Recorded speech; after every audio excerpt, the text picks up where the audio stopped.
Quelques poètes, bande de vous, j'espère que vous allez bien. On se retrouve aujourd'hui pour une nouvelle vidéo achat manga et il y a du plot. La semaine dernière, j'ai pas récupéré grand chose, mais je vous avais dit, ma librairie, ils sont hyper en retard. J'avais des trucs qui dataient encore d'il y a 2 mois et du mois dernier. Et je suis arrivée tout à l'heure, je pensais littéralement récupérer 5-6 bouquins. J'avais une pile, il y avait la queue parce qu'il y a les gens qui venaient faire les achats de Noël et j'avais mal au bras quoi dans la file. Bref, il y a pas mal de choses. Tout pilou pilou, par quoi je commence? Allez, on va commencer par les grands formats. Tac. Je vais faire bien pour pas vous spoil.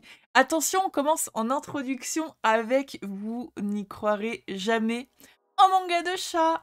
J'ai récupéré la semaine dernière le one-shot, le petit guide des chats baroudeurs. Alors ça va se lire à une vitesse folle puisque c'est quasiment... Enfin, c'est pas... un livre pour enfants en fait. Mais je trouve ça trop mimes. Je m'attendais pas du tout à ça, je vais pas vous mentir. Mais c'est trop mignon. Voilà, je trouve ça juste trop mignon. C'est juste visiblement des petits chats. Regardez ça! C'est trop cute! Donc bon, ça, voilà. En 2 secondes c'est lu, ça va plus être de la contemplation. Attendez. J'ai quelques soucis logistiques parce que moi j'ai le mien qui est là. Voilà. Il a... Oh! Je vous ai spoil! Il a élu domicile là, ma mère lui a acheté un petit matelas parce qu'il a des rhumatismes. Donc vu qu'il veut se poser tout le temps à côté, et ben là il a son petit matelas, mais du coup autant vous dire que je n'ai plus trop de place pour mettre tout mon bazar, c'est terrible. Enfin voilà. Petit manga de chat. Regardez ça! C'est trop mignon, c'est beaucoup trop mignon, donc vraiment juste... Pas petit achat pour l'histoire, vous l'aurez compris, mais pour continuer ma petite collection de mangas de chats. Et je commence à en avoir pas mal en vrai. Faudrait définitivement un jour que j'arrive à vous faire un manga tech tour. Surtout que là, j'ai racheté... Enfin, on m'a racheté des planches là, pour que je puisse faire mes doubles profondeurs. Donc ça y est, ça commence à ressembler à quelque chose. Bon, on voit encore quelques boîtes et tout, mais c'est des séries qui sont pas finies. Bref, faudrait que j'arrive à un moment à vous faire ça. Ou au moins vous faire des petits bouts par petits bouts, parce que là, en termes de manga de chat, je commence à attaquer la 4e petite étagère, quoi. Je commence à en avoir vraiment beaucoup, j'aimerais bien réussir à faire un truc thématique, ou peut-être les mettre tous là et puis vous les présenter, enfin bref, je sais pas, faudrait que j'arrive à trouver un truc. Well, this is another sujet de My English Good. J'ai récupéré après le tome 7 déjà de Boys Abyss. Bon, Boys Abyss, très clairement, un gros manga de dépressif, on va pas se mentir. Mais j'aime bien. J'aime la dépression. Non, non, non. Mais l'histoire, elle est intéressante, vraiment. Bah, comme je dis à chaque fois, hein, c'est le genre de manga, tu te dis, ouais, ça pourra pas être pire la prochaine fois. C'est pire la prochaine fois, et ça fait 7 tomes que ça me fait cet effet-là. Je me demande jusqu'où va aller la descente aux enfers pour le héros, et puis au final pour toutes les personnes qui sont autour de lui. Parce que c'est pas le fun, hein. Très clairement, c'est pas le fun du tout. J'ai fait un petit achat d'occasion puisque je devais passer une commande, bref, d'un bouquin sur Guibert Joseph. Bon, voilà, le bouquin coûtait pas cher, mais vous comprenez, si tu claques pas 30 balles, tu payes les frais de port. Donc, au lieu d'acheter un bouquin 5 balles et de payer 2 € de frais de port, bah, c'était plus rentable de payer 30 balles de bouquin et 0 € de frais de port. Vous êtes tous d'accord?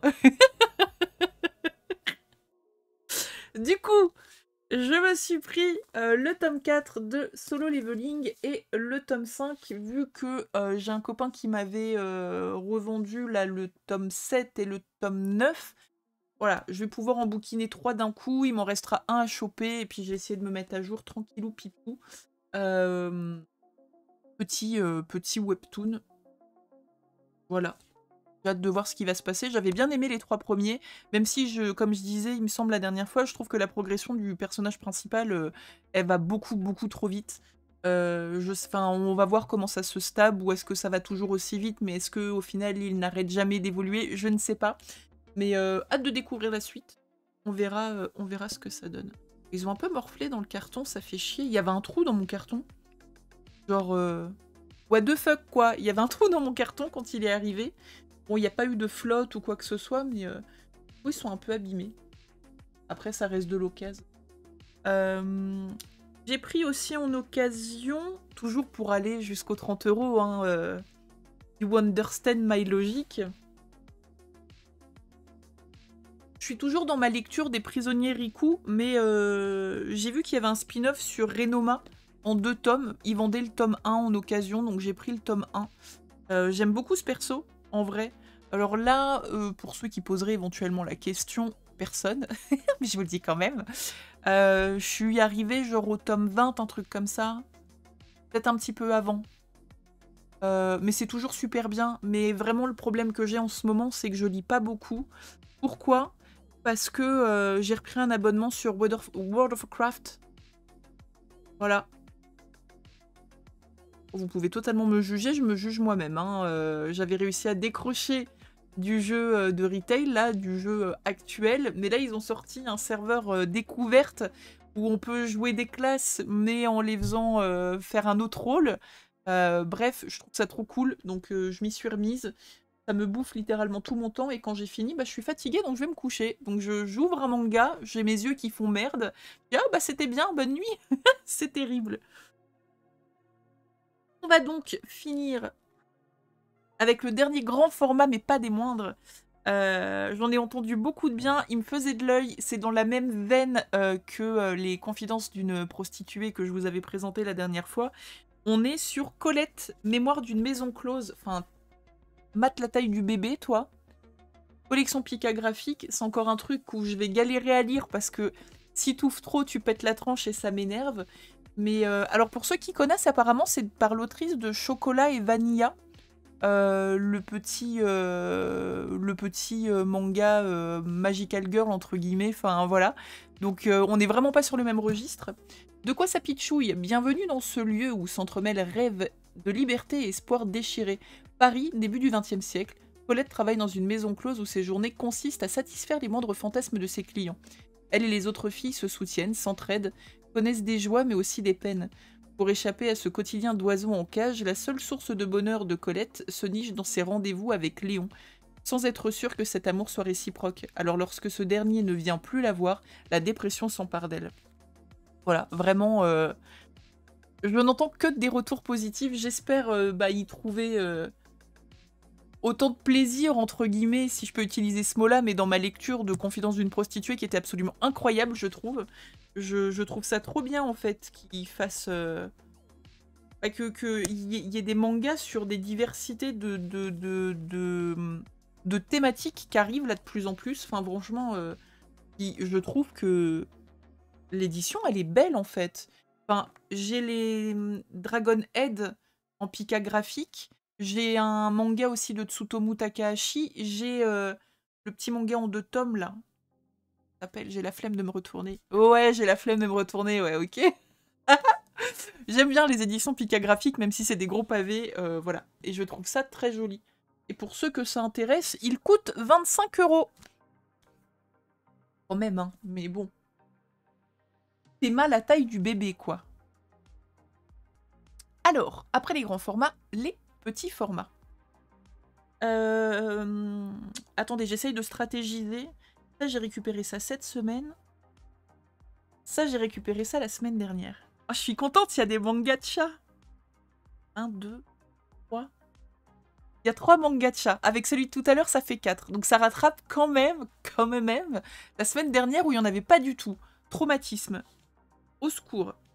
La semaine dernière, j'ai récupéré le dernier tome de Beauty and the Beast of Paradise Lost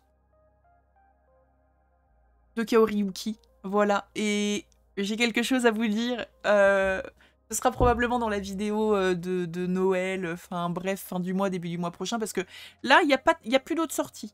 En fait, tous les mangas qui m'intéressaient sortaient jusqu'au 7 décembre, et je n'ai plus rien pour la fin du mois, ce qui est très bien, hein, on va pas se cacher, parce que vous allez voir que j'en ai récupéré pas mal finalement, mais il n'y a plus rien.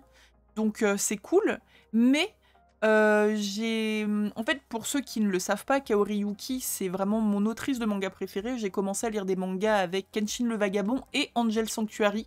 Vraiment, c'est les 2 premiers que j'ai achetés crois que c'était en centre culturel Leclerc à l'époque, il n'y avait pas beaucoup de mangas, enfin j'étais au collège, j'avais 15 piges, bref, et je suis tombée amoureuse des graphismes, des dessins de cette autrice, outre le fait que l'histoire d'Angel Sanctuary soit incroyable, je trouve, j'aime beaucoup. Et en fait, quand j'ai repris à acheter des mangas, il y a peut-être 4-5 ans que ça, que j'avais arrêté, j'étais dans un petit appartement, j'ai dû les stocker ailleurs, bref, des ennuis entre guillemets de la vie de tous les jours. J'ai voulu en fait continuer les mangas de l'autrice. Et vu que c'est une autrice qui n'est pas très connue et que ça sort chez Pika, je suis désolée de dire ça, mais Pika a quand même beaucoup de mangas de leur catalogue qui s'arrêtent du jour au lendemain. Enfin voilà, après je suppose qu'il y a plein d'enjeux que je ne connais pas et que ça doit être compliqué aussi pour les éditeurs, je ne leur jette pas la pierre, mais faut le dire. Donc très chiant de continuer des séries, et en l'occurrence, j'étais contente parce que j'avais réussi à faire le full set Kaori Yuki. J'avais réussi à me procurer l'édition Deluxe d'Angel Sanctuary, que c'est c'est le seul manga que j'ai en double édition d'ailleurs. Et les deux seuls qui me manquaient, c'était les 2 derniers tomes de Alice in Murderland. Et j'ai réussi à les trouver il y a genre 2-3 jours sur Vinted. Le colis a été envoyé. Yes, j'ai hâte de les recevoir. J'aurai enfin le full set. Alors, on reparlera du prix quand on fera la vidéo achat manga où ils seront dedans. Mais ils m'ont coûté cher, certes, mais à savoir qu'ils m'ont coûté beaucoup moins cher que ce que j'ai vu jusqu'à maintenant sur le prix des bouquins. On en reparlera, mais voilà. Bref, tout ça pour dire que dernier tome de Beauty and the Beast and Paradise Lost, et officiellement, full set Kaori Yuki, je suis trop contente. Voilà. On enchaîne aussi, la semaine dernière, j'ai récupéré le tome 13 de Togenanki. J'ai l'impression qu'ils sortent hyper vite. J'ai l'impression d'avoir littéralement lu le tome 12 il y a 2 semaines. Mais c'est trop cool. J'aime vraiment beaucoup cette série. J'arrête pas de le dire, mais essayez. Vraiment, essayez. Je sais pas s'il y a des offres découvertes pour Noël. Là, ils font plein de coffrets, plein de trucs. Si vous avez l'opportunité et si vous aimez bien les shonen, quand il y a un peu des pouvoirs surnaturels et fusion de sang, des trucs comme ça, c'est vraiment trop cool. Enfin... Je sais qu'il y a une grosse hype Jujutsu Kaisen, tous ces trucs-là. Personnellement, j'ai laissé tomber Jujutsu Kaisen, mais je prends beaucoup de plaisir avec ce manga-là. En vrai, c'est débile ce que je dis, parce que comparer une œuvre à une autre, en vrai, c'est complètement con. Bref, oubliez. Mais juste Togenanki, c'est cool. Si vous avez l'opportunité de tester et que vous aimez comme je disais, les shonen, la baston, tous ces trucs-là, c'est vraiment très sympa. Et le manga de chat que j'ai récupéré la semaine dernière, le tome 2 de Le Gros Chat et la Sorcière Grincheuse. Le tome 1 était littéralement un coup de cœur, j'ai trouvé ça trop drôle. Je vais lire le deuxième, je vais voir si c'est encore un coup de cœur, on en reparlera à la sortie du tome 3. En gros, on est sur un isekai, j'aime pas les isekai, mais on est sur un isekai de chat. Enfin, juste déjà rien que ça, je trouve ça incroyable. Dans le tome 1, première page, on voit un chat qui se fait écraser par un camion, et en fait, au même moment, dans un monde parallèle, dans un monde fantaisiste, il y a une sorcière qui est en train de faire une invocation pour invoquer une chimère, enfin un serviteur, quoi.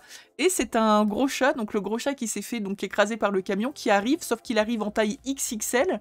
Et c'est un chat en fait. À part réclamer à bouffer, dormir et faire le dawa, il fait rien. Et elle attendait vraiment à voir un animal magique. Donc elle lui dit, mais aide-moi à ranger la pièce, fais ci, fais ça. Et lui, littéralement, il fait rien. Enfin, le contraste entre les deux, il est trop drôle. Et vraiment, le tome 1 m'a beaucoup plu. Donc j'attends de voir un petit peu ce que ça va donner. Mais et ouais, je pense que ça va être très sympa. Et vraiment, ouais, je vous dis, le tome 1 était réellement un coup de cœur. Quand j'avais vu le synopsis, je me suis dit, mais what the fuck, comment ça, un isekai de chat? Trop bien, juste trop bien. Tac.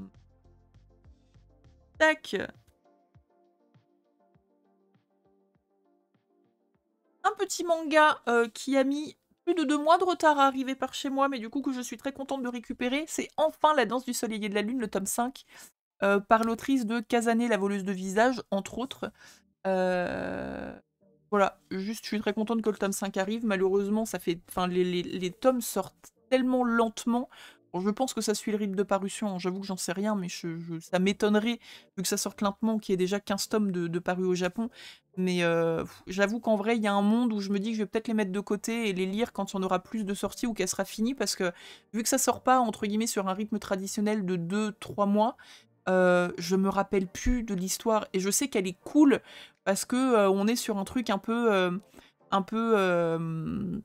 fantasy, un peu super pouvoir, enfin mec un peu largué, bref, il y a plein de trucs et déjà au dernier tome je me disais ouah, je me souviens plus pourquoi ils sont là déjà, c'est quoi les subtilités, donc bon, je vais peut-être le mettre de côté et je vais peut-être tout me retaper d'une traite quand il y en aura un petit peu plus de sorties parce que là j'ai le syndrome du PTDR t'es qui, je me souviens pas de l'histoire, c'est c'est compliqué, c'est compliqué.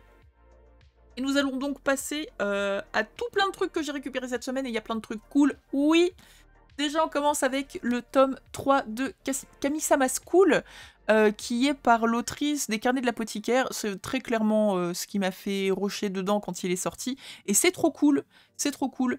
On est sur, en gros...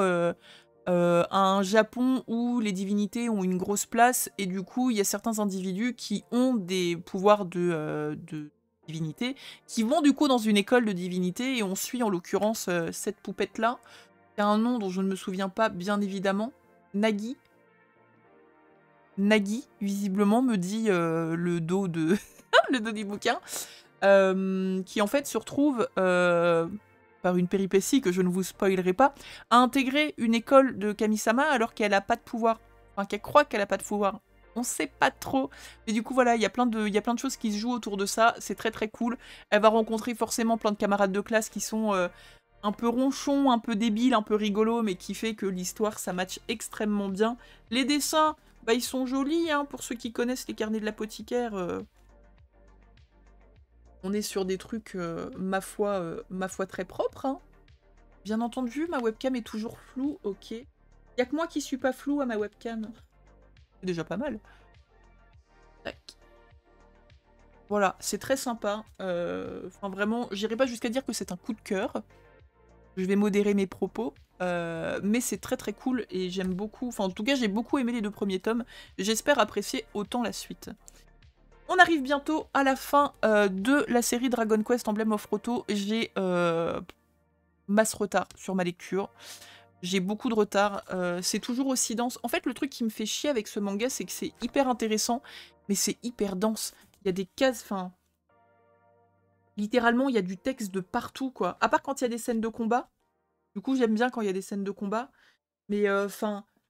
Vraiment, il y a des bulles de texte de partout, ils arrêtent pas de jacter tout le temps, du coup, j'avoue que j'ai un peu la flemme des fois de le lire, alors que c'est très cool. À chaque fois que je lis un tome, je finis le tome et je me dis, waouh, faut que j'enchaîne avec la suite. Et après, je regarde la liste de, enfin, la pile à lire que j'ai en face de mon lit, et je me dis, ouais, en fait, toi, tu serais plus sympa à lire là. Et du coup, je laisse tomber et je reprends un mois après, je me dis, waouh, mais le tome était trop bien, faut trop que je lise la suite. Bref, je boucle. Je boucle. Donc je vais les continuer bien évidemment, je vais les finir bien évidemment. Est-ce que c'est un bon Dragon Quest? Je trouve que oui, l'histoire elle est vraiment super cool. Il y a plein de refs Dragon Quest, très clairement, le bestiaire, etc. etc. C'est très sympa. Les dessins sont très cool, mais ça parle trop. Voilà. Trop de blabla. Trop de blabla pour la blonde que je suis. Oh, j'aime pas lire. Moi je sais pas lire, hein, dit-elle devant son étalage de bouquins. Moi, j'aime bien quand je peux regarder les images et qu'il y a 2 boules de texte, quoi. Enfin, vraiment, c'est trop, c'est trop.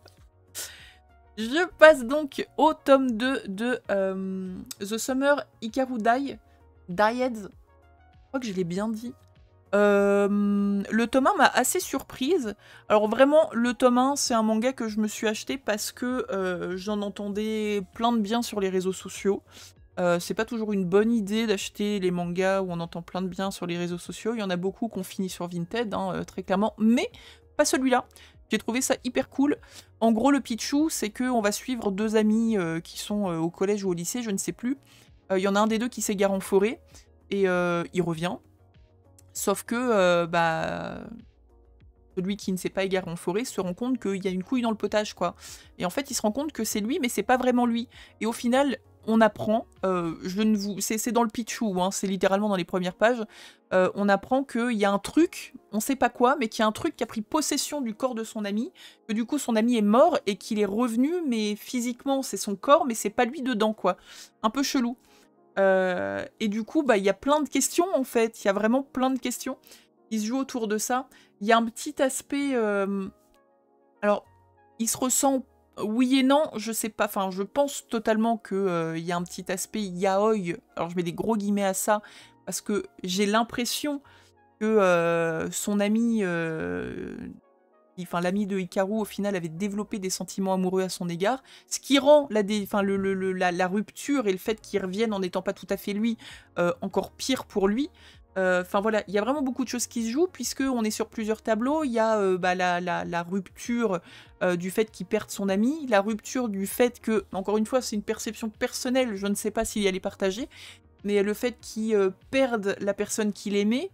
Et d'un autre côté, on a aussi une entité qui arrive, qui découvre la vie humaine, qui découvre ce corps, qui découvre les souvenirs qui sont visiblement ancrés dans le corps d'Hikaru. Enfin voilà, il y a vraiment plein de trucs, il y a plein de légendes urbaines sur cette fameuse forêt.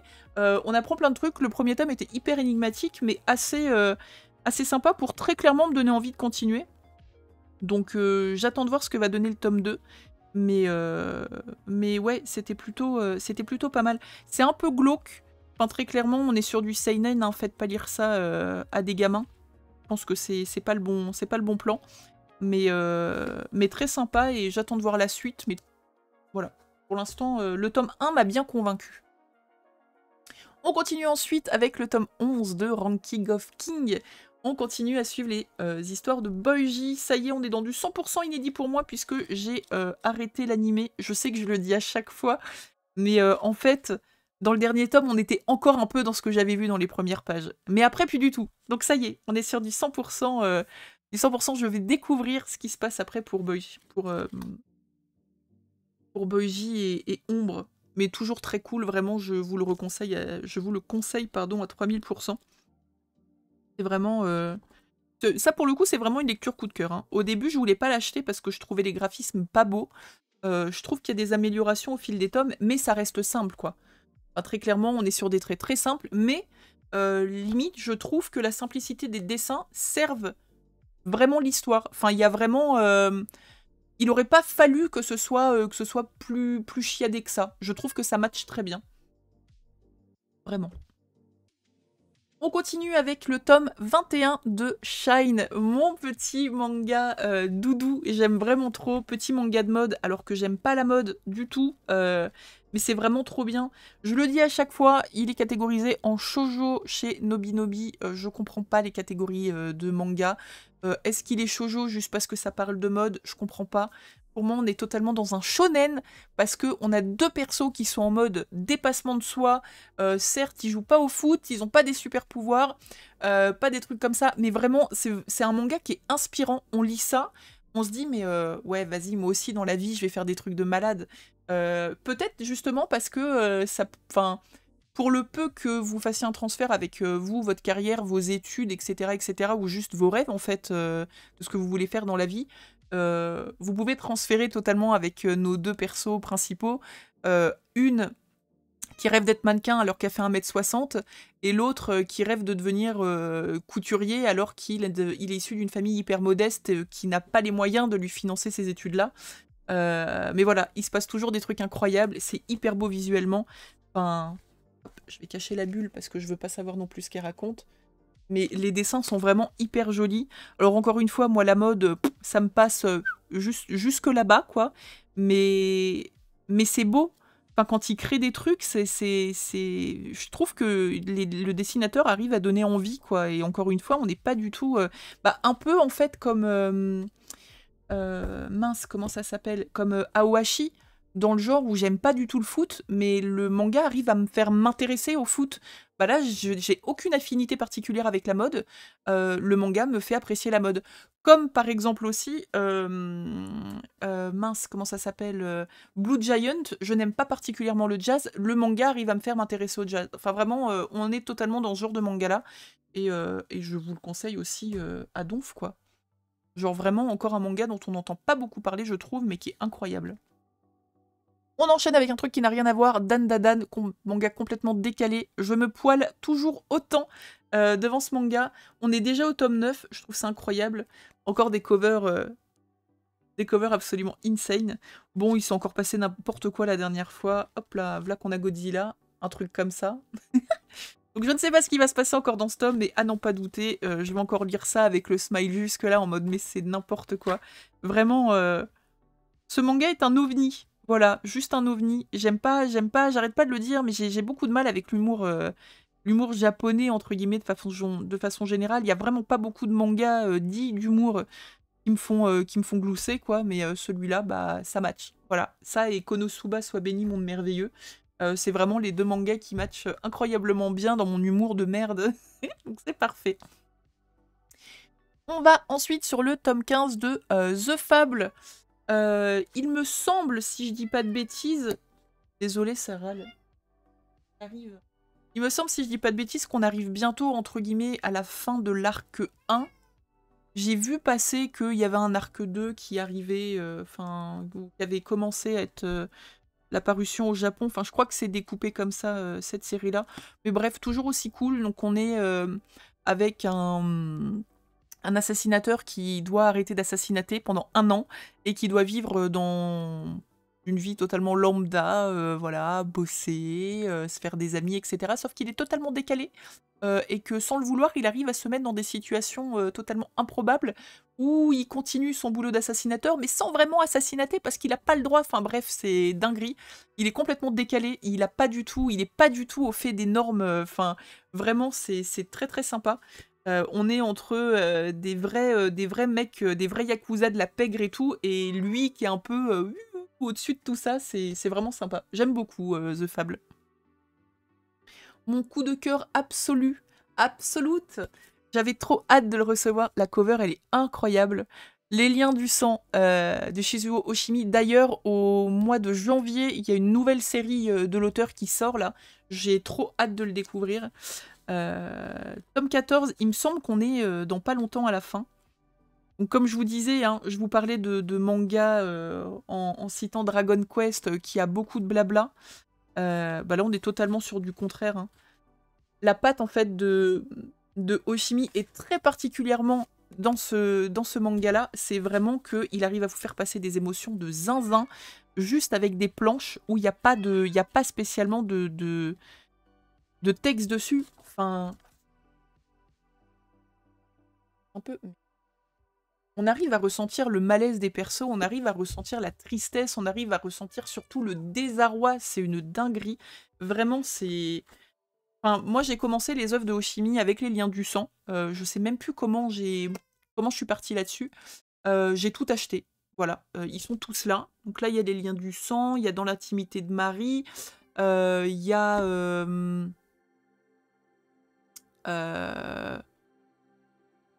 Désolée, il y a mon chat qui...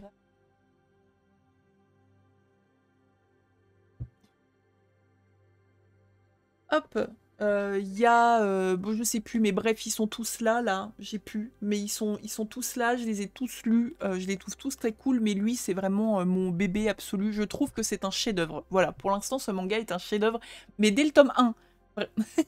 Cette petite bobine... Dès le tome 1, il est absolument incroyable. Et pour les gens qui aiment les mangas vraiment psychologiques, où on vous retourne la tête, où vous aimez bien essayer de comprendre la psychologie des persos, mais vraiment, le top 1 des mangas psychologiques que j'ai lu jusqu'à présent. Et j'ai lu Bonne Mi Poun Poun et tous ces trucs-là. Hein. Mais ça, là, bon, il y en a bien sûr plein que j'ai pas lu, on va pas se mentir, mais lui, là, c'est une dinguerie intersidérale. On continue ensuite avec le tome 17 de Shiruran. Je vais pas m'éterniser, comme je vous disais, j'attendais la fin de Sido. Oh, j'ai lu le dernier tome de Sido, j'ai chialé. Définitivement, Tsutomu Takahashi, il est incroyable. J'attendais du coup de finir Sido pour me refaire l'intégrale de Shiruran parce que j'ai arrêté à peu près au tome 10, comme je vous avais expliqué. On est plus ou moins dans le même contexte, avec des personnages similaires au même endroit qui se croisent. Moi, ça m'a perdu. Donc je vais totalement me faire la série d'un coup et rattraper comme ça là où j'en suis. Ça va monsieur, je t'embête pas? Ça c'est mon clavier, tu vas faire des bêtises. Si à un moment la vidéo s'arrête, mon chat est en train de... Voilà, de... Sa meilleure vie en fait, hein. Sa meilleure vie. Encore un manga de chat, vous l'avez vu, on est sur le tome 8 de Colocataire à leur manière. Il est tout fin. Il est tout fin, il est tout petit.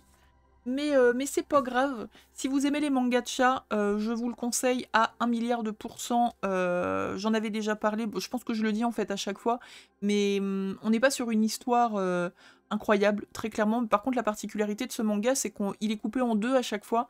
Vous avez des doubles chapitres avec le point de vue du maître et le point de vue du chat, et je trouve que ça a une plus-value énorme. Et quand vous avez un chat, bah... Moi, des fois, franchement, je me pose question quand il se met à miauler, quand il a des comportements un peu machin. Bon, probablement que c'est pas des explications qui sont scientifiques et assurées à 100%, mais en tout cas, moi, en tant que propriétaire de chat, des fois ça me convainc et je me dis « Oh, mais alors t'essayes de me dire ça, t'essayes de ça !» Bon, pas du tout, hein, mais quand même. Et je trouve ça affreusement mims. Vraiment, ce manga, il est trop pipou. Il est trop pipou. C'est... En vrai... On est un peu sur du coup de cœur quand même, hein. C'est pas un gros coup de cœur, mais j'aime beaucoup, enfin je l'affectionne beaucoup. Vraiment.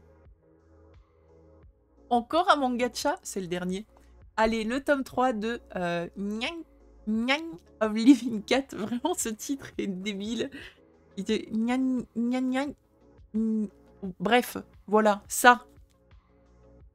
Of the Living Cat, on est sur un manga post-apo, puisque le monde est ravagé par un virus où il transforme les hommes en chats. Si vous touchez un chat, si un chat vous touche, si vous voulez lui faire des câlins, même si c'est trop fort parce que c'est trop mignon, vous vous transformez en chat, donc il faut pas.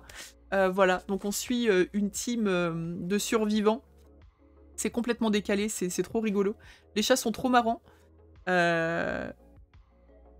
Voilà, il y a vraiment des chats qui ont des touchs incroyables, rapport à ce qu'ils étaient quand ils étaient humains, quoi.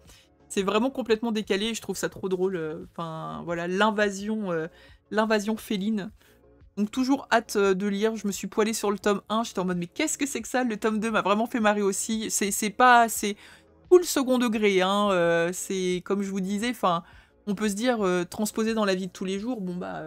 arrête de toucher les chats, quoi. Non, non, on suit un héros qui est amoureux des cats, quoi. C'est vraiment une torture pour lui quand il croise à côté, quand il passe à côté d'un chat, il est en mode oh, qu'est-ce que j'aimerais te caresser, c'est trop dur. Enfin, vraiment, c'est les autres persos, limite, qui lui disent non, non, mais enfin, Jean-Michel, arrête de te faire des bêtises, on va se retrouver dans la merde sinon.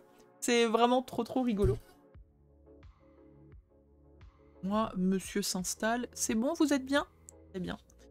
Donc voilà, vraiment un petit manga très rigolo. Je sais pas du tout combien de tomes il y aura, mais je prends. C'est le genre de truc qui donne le smile et j'aime bien. Et on finit avec le tome 35 de Black Clover.